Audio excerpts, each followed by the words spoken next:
The Merc with a mouth is back, and this time he's brought along a whole lot of friends. But which Deadpool and Wolverine cameos really drove the fans wild? Be warned, spoilers follow. Throughout the film, the fabled Deadpool Corps is invoked as a group you really don't want to mess with. Assembled of Deadpool variants from across the multiverse, and led by Blake Lively's Lady Deadpool, these guys are ready to kill anything in their way. But Lively isn't the only cameo tucked into the massive pack of mercs with mouths. Maximum effort. You've got Nathan Fillion in there as Headpool, who is pretty bizarre to see in photorealistic form. Matthew McConaughey snuck into the film as a cowboy Deadpool too. There's even a Deadpool decked out in Welsh flag gear, which many are taking as a reference to the Welsh soccer team, Wrexham AFC, that Ryan Reynolds and Rob McElhenney own across the pond. There may be more discovered in the pack over the coming weeks, but fans have clearly been having fun trying to keep track of all those Deadpools. Reprising the role of Sabretooth for the first time since 2000's X-Men, Tyler Mane comes back to the Marvel franchise for a showdown with Wolverine and Deadpool in the wastelands of the Void. Mane was notably absent from later X-Men movies, and Liev Schreiber took over the role in the ill-fated X-Men Origins, Wolverine. When asked why he hadn't appeared in that film, Mane told The Hollywood Reporter that it was simply the decision of the producers. He'd have been quite happy to come back. With Sabretooth, then, Deadpool and Wolverine makes a welcome callback to the very beginning of this shared universe. It's just a shame he's brutally killed by Wolverine pretty much straight away. Though Pyro first appeared as a character in X-Men, Aaron Stanford didn't step into the role until 2003's X2, X-Men United. As a mutant, Pyro's powers include the ability to manipulate flames, which makes him a perfect villain to match up against another fire-based Fox superhero, but more on that later.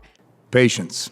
Stanford came back once more for X-Men: The Last Stand before vanishing from the X-Men universe. However, he appears again in Deadpool and Wolverine, a movie that builds on his rivalry with Wolverine and the X-Men. Stanford adds an edge of depth and anger to this character, making him by far and away the best of the minor Foxverse villains to appear in the movie. Toad who? One of the more surprising cameos in Deadpool and Wolverine was Jon Favreau, who came back to Marvel to play the MCU stalwart Happy Hogan. Favreau first played Happy in 2008's Iron Man, a movie that he also directed. Initially, Tony Stark's chauffeur, Happy, gradually works his way up to head of security, and beyond. The scene in which Happy Hogan appears is vital to Deadpool's arc in the movie, as it's he who dashes Wade's dreams of becoming an Avenger. But he also tells Wade to keep doing his thing, adding that the Avengers will be keeping an eye on him. His cameo is brief but funny, adding a much-needed dose of pathos to the Deadpool we see in the film, and helping send him on his way to becoming a full-blown hero. When Deadpool is brought to the Time Variance Authority, he's shown a number of possible futures, including one in which Thor is seen weeping over an injured Deadpool. Having the God of Thunder cradle the partially unmasked head of a fallen Wade Wilson might seem weird, but it makes for a surprisingly rousing image, and proves exactly why these interconnected comic book movies can work so well. In the pages of comic books, it's easy to draw in a cameo and have, say, Captain America come and hang out with Spider-Man. As long as there's a story reason for it, the sky's the limit. In a multi-billion-dollar franchise and actors and salaries to deal with, however, these cameos become much harder to pull off, which might be why this scene used repurposed footage from Thor: The Dark World. Seeing one this big used in such a throwaway manner shows the devotion of the filmmakers to making this movie feel like a genuine Deadpool comic. Let's give the people what they came for! Let's face it, pretty much nobody expected Henry Cavill of all people to turn up in this movie, and even fewer people could have guessed he'd be playing Wolverine. As Deadpool searches the multiverse for a Wolverine that can help save his timeline from crumbling, he runs into a number of different iterations of the character. These include a sleek super spy in a white tuxedo to the 4-foot-tall comic-accurate version of the character. At one point, Deadpool arrives in a garage or warehouse of some sort to see an impressively muscular Wolverine with his back turned to him, working on a motorcycle. But when Deadpool and the audience get a look at his face, jaws hit the floor. Yes, it's Henry Cavill, decked out in a white undershirt and chomping on a cigar. He even gets to pop the claws and threaten Deadpool, as Wade desperately promises that Marvel will treat him better than DC ever did. Aside from being a great gag, this cameo poses an interesting question. If Cavill has been talking to the head honchos at Marvel Studios, what other roles could they have discussed for the erstwhile Man of Steel? Created by Frank Miller during his landmark run of Daredevil comics, Elektra made her film debut in 2003's Daredevil. That movie wasn't exactly a fan favorite, but it did well enough to earn a spin-off 2 years later, with Elektra. Jennifer Garner played the titular character in both movies, but that was the end of the road of that particular branch of the Marvel timeline. Ben Affleck, of course, traded his devil's horns for bat ears, apparently happy to never look back on his time as the man without fear. So it was truly a shock when Elektra's trademark size appeared on the screen, and Jennifer Garner strolled into the secret secret base of the Void's superhero resistance. Deadpool and Wolverine offers Garner a chance to close the book on a character she played more than 20 years ago. Amusingly, the movie even works in a joke about her real-life marriage and divorce to Affleck.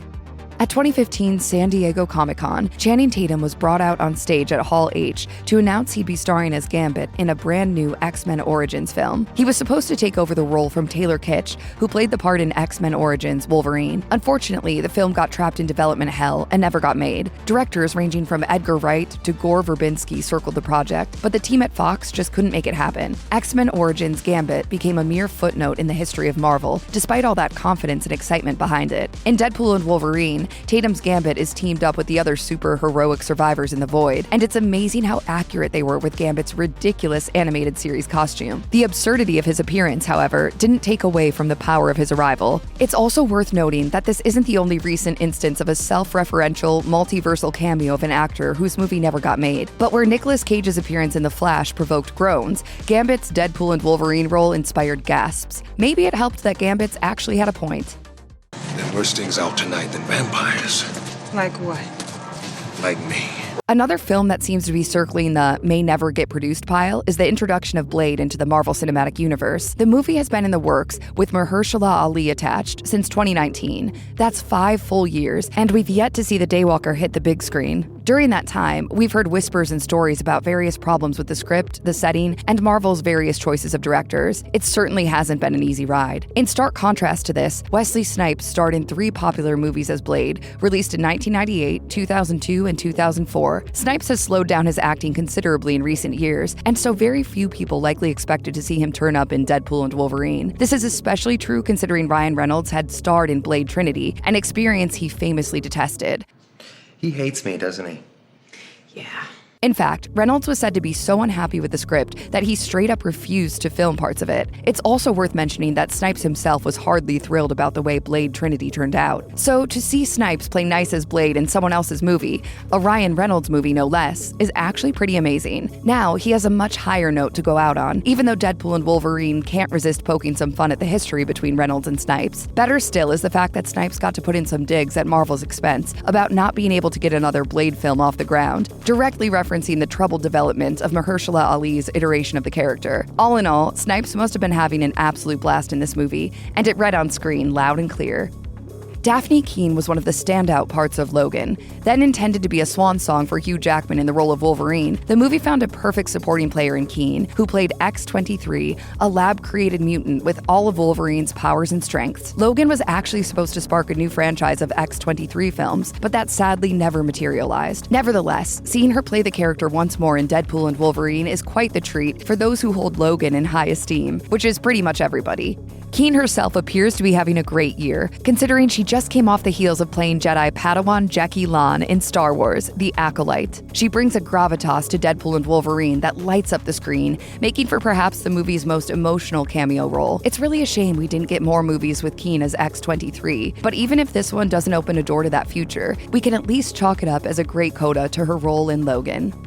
There's no question that the Human Torch's surprise appearance will go down as the best cameo in Deadpool and Wolverine. Even Deadpool is confused when, having come face-to-face with none other than Chris Evans, it turns out that he's not playing Captain America, but Johnny Storm. Evans, you'll no doubt remember, played the Human Torch in Fox's first 2 Fantastic Four movies. Evans' earliest role in the Marvel Universe was largely forgotten when he picked up Captain America's shield. He went on to play the Star-Spangled Man with a Plan for 3 solo titles and a whole bunch of Avengers movies. Avengers!